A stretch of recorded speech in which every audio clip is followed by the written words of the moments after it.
할렐루야. 2월 15일 거룩한 주일입니다. 매일 성경 말씀 묵상 주님의 이름으로 시작합니다. 요한복음 5장 31절부터 47절의 말씀입니다. 내가 만일 나를 위하여 증언하면 내 증언은 참되지 아니하되 나를 위하여 증언하시는 이가 따로 있으니 나를 위하여 증언하시는 그 증언이 참인 줄 아노라. 너희가 요한에게 사람을 보내매 요한이 진리에 대하여 증언하였느니라. 그러나 나는 사람에게서 증언을 취하지 아니하노라. 다만 이 말을 하는 것은 너희로 구원을 받게 하려 함이니라. 요한은 켜서 비추이는 등불이라.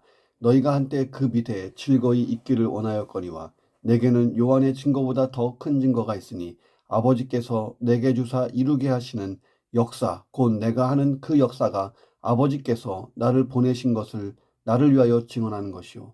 또한 나를 보내신 아버지께서 친히 나를 위하여 증언하셨느니라. 너희는 아무 때에도 그 음성을 듣지 못하였고 그 형상을 보지 못하였으며 그 말씀이 너희 속에 거하지 아니하니 이는 그가 보내신 이를 믿지 아니함이라.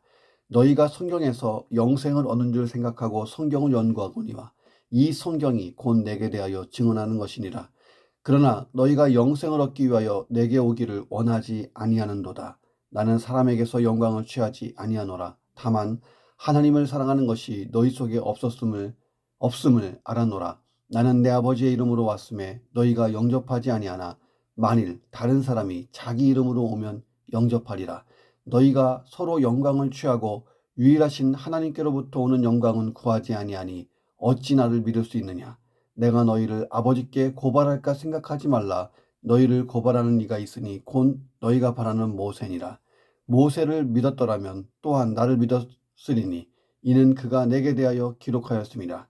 그러나 그의 글도 믿지 아니하거든 어찌 내 말을 믿겠느냐 하시니라. 아멘. 자, 예수님은 하나님의 아들이자 그리스도로서 당신의 신적인 신분 그리고 사역의 타당성 이런 것들에 대하여 유대인들과 이야기를 나누면서 증거들을 막 제시합니다. 신적 신분, 사역의 타당성. 왜냐하면 이거 가지고 지금 계속 논쟁이 된 거잖아요. 너가 하나님의 아들이냐? 그리스도냐? 메시아냐? 너가 이렇게 하는 게 과연 하나님의 일이냐? 귀신의 일은 아니냐? 마귀의 일은 아니냐? 뭐 이런 식으로 막 얘기를 하는 거예요. 자, 예수님이 제시하시는 당신에 대한 증거가 네 가지예요. 자, 내가 그리스도고 하나님의 아들이고 자, 이 메시아고 이것을 확실하게 보여주는 증거 네 가지가 있다는 거예요. 자, 그리스도의 선고자였던 침례 요한이 이미 나에 대하여 증거하지 않았느냐 이렇게 말씀하시고 내 아버지 성부 하나님이 그렇게 증거해주고 계시고 그리고 예수님의 사역 속에 나타난 기적과 말씀의 능력 이런 걸로 이미 증거되어 있고 자, 너희들이 지금까지 내 표적들을 보지 않았냐 그런 얘기고 그리고 구약 성경 전체 율법 전체 선지서의 전체가 다 나에 대한 이야기인데 그렇게 많은 이야기가 성경에 있는데도 너희가 성경을 읽으면서도 내가 그리스도인 것을 모르면 어쩌란 말이냐 이렇게 예수님 말씀하시는 거예요. 오늘 본문 내용이에요.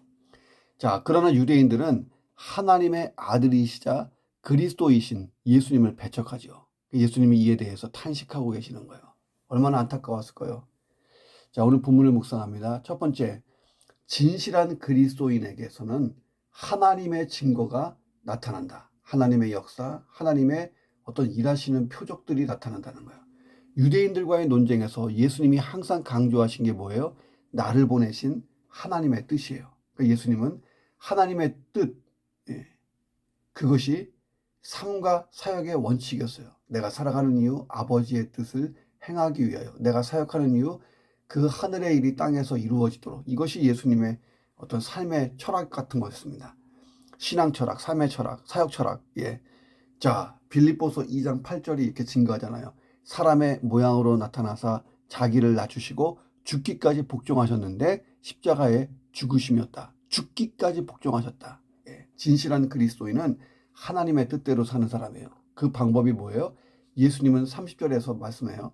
듣는 대로 심판한다. 그러니까 하나님이 말씀하신 대로 그대로 행한다는 거예요. 우리에게는 하나님의 말씀, 성경책이 있잖아요. 성경은 계시된 하나님의 말씀이에요. 영원토록 동일한, 영원부터 영원까지 변하지 않는 하나님의 진리의 말씀이에요. 진실한 그리스도인은 성경의 사람이에요. 오늘 내가 하나님의 뜻에 어느 정도의 무게와 중요성을 두고 우선순위를 두고 살아가는가. 자, 이것이 내가 진실한 그리스도인이냐 아니냐를 측정하는 바로미터가 되고 신앙의 순도를 결정한다 하는 것입니다. 예수님이 32절에서 나를 위하여 증언하시는 이 누구예요? 하나님 아버지가 계신다라고 언급해요. 36절에 보니까 아버지께서 내게 주사 이루게 하시는 역사, 나로 하여금 하게 하는 그 일들, 내가 하는 그 역사, 내가 하는 이 사역, 이런 결과물이 하나님께서 나를 보내신 것을 나를 위해 증언하는 것이다. 예수님이 38년 된 병자를 치유했어요. 완전 기적 중에 기적이었어요. 그런데 그날이 안식일이에요. 자, 믿지 않는 유대인들과 논쟁이 막 생겼어요. 그런데 38년 된 병자가 치유되는 기적, 이것은 하나님만 하실 수 있는 일이잖아요. 자, 그것은 하나님만 하실 수 있는 일을 예수님이 지금 하셨잖아요. 자, 그러니까 하나님이 하실 수 있는 일을 예수님이 한 것이니까 하나님이 보내신 그리스도, 하나님이 보내신 메시아가 맞죠. 자, 예수님이 그리스도요 하나님의 보내신 메시아임을 증명하는 기적이 38년 된 병자를 치유한 거예요. 그 일을 행하신 분이 누구다? 하나님이시다. 자, 그 하나님이 예수님을 통해서 그 일을 하게 하심으로 그 예수님을 증언해 주시는 거죠. 너희는 예수의 말을 들어라. 이는 내 사랑하는 아들이고 내가 기뻐하는 자고 내가 보낸 메시아. 구약에서부터 예언된 그 메시아, 내가 보내주겠다고 하는 그 메시아, 침례 요한이 외쳤던 그 메시아야. 자, 예수님의 사역 전체가 바로 하나님이 증언하시는 일들이다. 나는 아버지가 시키는 일만 한다. 그 얘기를 하신 거예요. 자, 하나님이 보내신 사람들을 위해 증거해 주십니다. 그것을 드러나게 하세요. 구약에 보면 하나님이 누굴 보냈어요? 모세를 애굽 땅에 보냈어요. 그 백성을 구원하기 위해서. 그리고 하나님이 모세를 통해서 증거가 나타나게 하십니다. 10가지 재앙이 애굽에 내려지고 홍해가 갈라지고 애굽 군대가 홍해에 수장되고. 신약에 보세요. 베드로를 통해서 3,000명이 회개하고 예수님을 영접하는 기적이 나요. 이어서 5,000명도 예수님을 믿어요. 앉은 뱅이가 뻘떡 일어나요. 베드로는 예수님이 하시는 일들을 할 수 있었어요. 자, 그 이유는 뭐냐면 그 일이 곧 하나님의 일이었고 하나님이 베드로에게 그 능력이 나타나게 하신 거예요. 자, 우리가 진실한 그리스도인이라면 하나님께서 우리에게도 똑같은 동일한 증거가 나타나게 하실 수 있음을 여러분 믿으십니까? 자, 그걸 믿는다면 오늘 내 삶 가운데도 하나님이 나를 이 땅에 보내시고 구원하시고 기대하신 어떤 일들, 자, 그 일들을 위해 하나님이 잘할 수 있도록 내 삶의 증거가 나타나게, 때로는 기적적으로, 때로는 어떤 능력을 공급하심으로, 때로는 나의 어떤 좋은 그 성품과 신앙의 기질이 아름답게 펼쳐지도록 하셔서 하나님께 영광이 되고 많은 사람이 구원받는 통로가 되게 하실 줄로 믿습니다. 그렇게 쓰임받기를 주의 이름으로 축원드립니다. 두 번째, 그리스도인은 켜서 비추는 등불이 되어야 한다. 켜서 비추는 등불이 되어야 한다. 자, 예수님은 당신을 증언하는 자로 침례 요한을 언급했어요. 침례 요한은 사람들이 예수께로 나아가게 하는, 인도하는, 앞에서 비추는 등불이었어요. 예수님이 그를 등불이라고 하신 것은 그에게 보낸 최고의 찬사예요. 자, 그런데 침례 요한의 한계성도 명확히 드러나는 거예요. 등불은 그 자체가 발광체는 아니죠. 누군가가 불을 켜야 빛을 낼 수 있는 존재예요. 자, 그런데 진짜 참빛이 누구예요? 예수님이에요. 참빛이신 예수님이 등불에 불을 붙여주실 때 등불도 빛나는 거예요. 바로 이 등불이 그리스도인, 바로 우리라고 성경은 증거하고 있습니다. 자, 그런데 이 등불은요, 절대로 자기 역할을 잊어서는 안 돼요. 등불은 사람을 인도하는 데까지 하는 거예요. 특별히 등불인 우리는 사람들을 진짜 빛에게로 인도하는 거예요. 예수님께로 인도하면 우리의 사역은 끝나는 거예요. 침례 요한이 그 사명을 잘 마쳤잖아요. 예수께로 사람들을 다 몰아주고 자기는 무대 뒤로 사라진 거예요. 우리는 사람들이 우리를 보고 예수님을 만날 수 있도록 하면 되는 거예요. 그것이 등불의 사명입니다. 사람들이 예수께로 가지 않고 나에게로 멈추게 하고 나만 바라보게 하는 사람, 이건 교주죠. 교주. 이단 교주들. 그죠? 마귀의 종로로 사는 자들이에요. 사람들의 시선을 그리스도가 아닌 자기에게만 집중시키는 그런 목사, 그런 목회자, 그런 성도가 있다면 딱 마귀가 하는 일이고 마귀의 종들이에요. 요한은 한 가지 일에만 딱 집중했어요. 33절 보면 진리를 증언하는 것. 자, 여기서 진리가 뭐예요? 예수님이요. 저분이 세상 죄를 지고자 하는 하나님의 어린 양이다. 저분이 메시아고 그리스도다. 너희가 저분을 따라가야 산다. 했던 거예요. 우리의 신앙의 삶이란 나를 통해서 예수님이 드러나게 하는 거예요. 나의 입술로, 나의 증거로, 나의 삶으로, 나의 섬김으로. 예, 오늘도 나를 보고 예수님을 발견하는 사람이 많아지는, 예, 내 등불 환하게 하고 다니시기를 주님의 이름으로 축원합니다. 세 번째, 자기 부인 없이는 말씀이 내 안에 거하지 않는다는 거예요. 38절에 보니까 예수님은 유대인들의 마음속에 하나님의 말씀이 거할 자리가 없다고 한탄하세요. 놀라운 일이에요. 자, 여기서의 유대인들은 아무래도 유대 종교 지도자들을 집단적으로 표현한 거예요. 그들 바리새인들, 사두개인들, 서기관들, 제사장들 나름대로 상당 율법의 전문가들이잖아요. 구약 성경 잘 아는 사람들이에요. 성경의 내용을 누구보다 잘 알고 있다고 자부하는 사람들. 자, 그런데 예수님이 말씀하세요. 하나님의 말씀이 너희 속에 거하지 못하고 있다 하면서 가슴을 치면서 한탄해요. 그렇다면 말씀이 속에 거한다는 것은 이것은 지적인 동의만을 의미하지 않는 것을 알 수 있잖아요. 지식으로만 이해되고 지식으로만 오케이 되는 지적 동의는 구원 얻는 믿음이 아니에요. 그들이 구약 성경을 다 알고 예언을 다 알고 율법을 알아도 구원받지 못하는 게 뭐예요? 지적 동의에서 끝난 거예요. 귀신들도 하나님을 알고 예수가 그리스도인 것을 알아요. 지적으로 동의하죠. 귀신들은 그런데 구원받지 못해요. 왜? 지식뿐이기 때문에. 구원 얻는 믿음은 의지적인 결단과 동의가 일어나야 되는 거예요. 의지적 동의의 가장 중요한 게 뭐예요? 38절에 하나님께서 보내신 이 예수를 그리스도라고 믿는 거예요. 예수님은 유대인들에게 말씀하세요. 야, 너희가 성경을 읽다가 성경에서 영생을 얻는 줄을 생각하고 성경을 매일같이 연구하지. 근데 이 성경이 나에 대해서 증언하고 있는데 성경을 박식하게 하는 이 지식꾼들아, 왜 나를 믿지 못하느냐. 예. 성경을 연구하는 정도로 가지고는 예수님을 믿지 못한다는 거예요.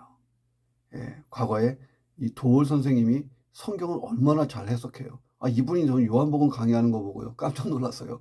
자, 그런데 지적 동의예요. 그걸로는 구원받지 못합니다. 성경을 잘 알아서 강의까지 하고 있는 이분, 근데 예수를 믿지 않잖아요. 자, 그렇다면 말씀이 속에 거하기 위해 뭐가 필요해요? 그것은 자기 부인이 필요해요. 내 속에 나가 없어져야 돼요. 나는 이미 십자가에서 예수님과 함께 죽었어요. 그리고 새로운 나가 예수님과 함께 부활했어요. 그 새로운 나는 예수로 꽉 찬 사람이에요. 우리 찬양 중에 그런 게 있잖아요. 예수로 예수로 예수로 충만하네. 그쵸? 예, 예수로 충만한 거예요. 내 언어도 내 행실도 나의 생각도 다 예수와 닮아져 가는 거예요. 이 사람이 자기 부인에 성공한 사람이에요. 내 속에 내가 없어지고 예수만 남은 사람, 자기 부인에 성공한 사람. 나 얼마큼 성공한 것 같아요? 내 안에 나와 예수님의 비율이 얼마큼이에요? 예수님이 100, 나는 0. 이게 목표잖아요. 그렇게 되어보시기를 주 이름으로 축원합니다. 마지막 네 번째, 하나님의 영광과 사람의 영광을 동시에 취할 수는 없다는 거예요. 예수님은 유대인들이 예수님을 영접하지 못하는 이유를 44절에서 이렇게 설명하세요. 너희가 서로 영광을 취하고 있다. 유일하신 하나님께로부터 오는 영광을 구하는 것이 아니라 사람의 영광을 구하고 있어. 그러니 나도 사람으로 보고 하나님의 아들로 보지 않으니 너희가 나를 믿을 수 있겠니? 이렇게 말씀하신 거예요. 그들이 사람의 영광을 취하고 있으니까 하나님의 영광이 임하지를 못하는 거예요. 예수님은 이런 사람들을 향해서 43절에서 비꼬아서 얘기했어요. 내가 내 아버지 하나님의 이름으로 왔다고 하니까 너희가 영접하지 않네. 내가 만약에 너희가 알고 있는 어떤 다른 사람의 이름으로 왔다 그러면 영접할 걸 하셨던 거예요. 예. 가끔 그 목사님들도 그런 얘기 하시죠. 나는 누구 밑에서 배웠습니다. 누구의 영향을 받았습니다. 예, 다 좋아요. 그런데 우리가 가장 근원적인 그 사역의 출발점, 사역의 영향력, 영감은요, 하나님, 아버지께로부터, 예수께로부터 와야 정상이잖아요. 하나님이 보내심으로 오신 예수님이 하나님의 뜻을 따르고 하나님의 일을 하는데 그들은 불편해해요. 왜 그럴까요? 예수님이 하시는 일은 분명 하나님께 영광되는 일인데 지금 38년 된 병자를 고친 게 그 일을 봤다면 감격하고 오 주여 하나님만 하실 수 있는 일을 하시는군요. 당신이 메시아군요 해야 되는데 유대인들은 이걸 보고 불쾌해요. 안식일법 위반이네. 율법을 안 지키네. 자, 왜 그럴까? 그들이 사람의 영광을 취하고 사니까 하나님의 영광을 취하고 사는 예수님을 보니까 거리껴지는 거예요. 왜? 그 안에 마귀가 있겠죠. 예수님이 하나님께 영광이 되는 일을 행하시니까 수많은 사람들이 예수를 따라요. 예수님을 따르기보다 예수님을 통해 보이는 하나님의 영광의 빛을 보고 감격했어요. 자, 그러니까 불편한 거예요. 유대 종교주자들은. 사람들이 우리를 바라보다 저쪽 바라보네? 예.